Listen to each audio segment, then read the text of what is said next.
titingnan mo sa Google Earth, makikitang ang bansang Iceland ay napaka-green. Samantalang ang Greenland naman ay napakaputi na puno ng ice. Mapapakamot ka sa iyong ulo dahil tila ba nagkabaliktad yata ang kanilang mga pangalan. Parang mas bagay yata ang pangalan na Greenland sa maliit na islang ito at Iceland naman ang bagay sa malaking islang ito. Kaya naman nagkalat sa internet ang mga memes tungkol dito. Bakit nga kaya tinawag na Greenland halos puno naman ng ice? At bakit naman tinawag na Iceland puno naman ng kagubatan at damuhan kesa ice?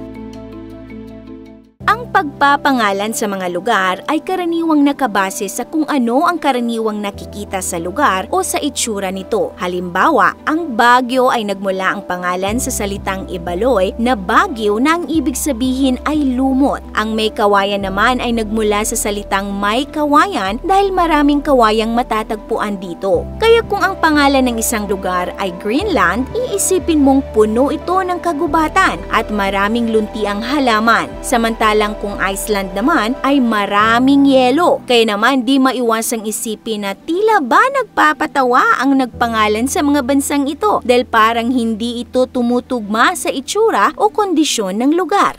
Gaya ng maraming lugar, ang pangalang Greenland at Iceland ay ibinigay ng mga taong nakatuklas dito. At ang pangalan ng dalawang lugar ay mula sa mga Vikings. Ayon sa mga alamat, ang Iceland ay 3 beses nabigyan ng pangalan, depende sa mga nakatuklas dito. Sinasabing si Nadador ang unang Norse explorer na nakatuklas sa lugar. At dahil may snow nang dumating siya dito, pinangalanan niya itong Snaeland or Snowland. Pero nang matuklasan din ito ng Swedish Viking na si Gardar Svavarsson, pinangalanan niya naman ito ng Gardar Sulmore o Gardar's Isle. Pero ang pangalang Iceland ay nagmula sa Viking na si Floki Vilgerdarson na hindi nagkaroon ng magandang karanasan sa lugar. Ayon sa kwento, namatay ang anak na babae ni Floki habang naglalakbay patungong Iceland. Pagdating naman nila sa lugar ay namatay ang mga alaga nilang hayop dahil sa tindi ng lamig.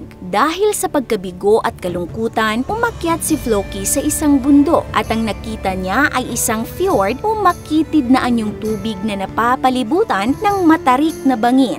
Ang fjord ay puno ng iceberg, kaya tinawag niya ang isla na Iceland. Bagamat pangit ang naging impresyon ni Floki sa Iceland, ang isa sa kanyang mga crew na si Thorolf ay nagpakalat ng kwento na mayaman ang lugar at ang butter ay tumutulo sa mga damo. Dahil doon, marami ang naingganyong manirahan sa Iceland. Nais ng mga nagsettle sa Iceland na ituring pa rin silang bahagi ng Nordic region, pero nais din nilang magkaroon ng sariling identity. Kaya pinili nilang tawagin silang Islandingor na ang ibig sabihin ay a man from Iceland in the court of Norway. At nanatili na nga ang pangalang Iceland na itinawag sa isla. Pero may mga kwento namang nagsasabi na tinawag daw na Iceland ang isla dahil ayaw ng mga unang nanirahan dito na dagsain ng ibang maninirahan ang luntian at napakagandang lugar.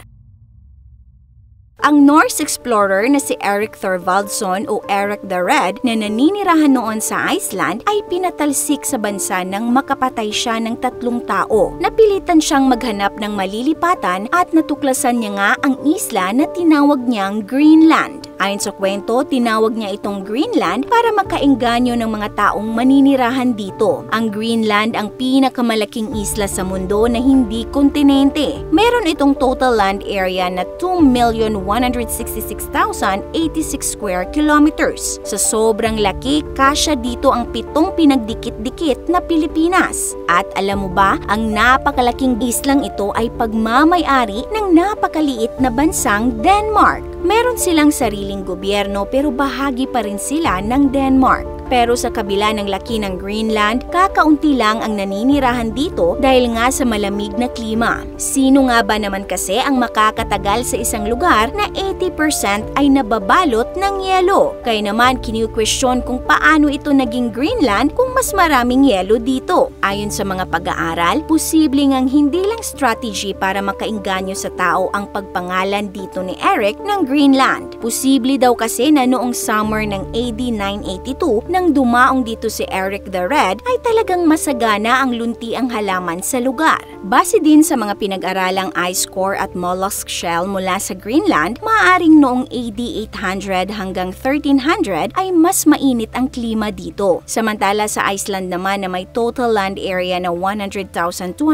square kilometers ay nababalot ng yelo ang nasa 11% ng isla. Meron itong estimated na populasyon ngayong 2023 na 360,872 katao. Bagamat nasa 11% lang ang balot ng yelo, sa Iceland naman matatagpuan ang halos lahat ng uri ng glacier at 269 dito ay may pangalan. Isa na rito ang Vatnajökull, ang itinuturing na pinakamalaking ice cap sa Iceland at sa buong Europa na may lawak na 8,300 square kilometers. Kung ito ang mga pagbabasehan, masasabi nga namang akmang tawaging Iceland ang isla. Pero sa ngayon, dahil sa climate change ay mabilis na natutunaw ang yelo sa Greenland na nagriresulta sa malamig na temperatura sa North Atlantic at nagpabagal sa Gulf Stream. Kung magpapatuloy ang ganitong kondisyon, makakaranas ang Iceland ng mas malamig na temperatura, habang sa Greenland naman ay patuloy na iinit ang klima na maaaring magpabilis sa pagkatunaw ng mga icebergs. Pag nangyari yun, mukhang tutugma na nga ang mga ibinigay na pangalan sa dalawang lugar. Kung nagustuhan niyo po ang content natin ngayon, paki-comment ng big yes. This is your Ate O from Our Republic. Hanggang sa muli and stay awesome!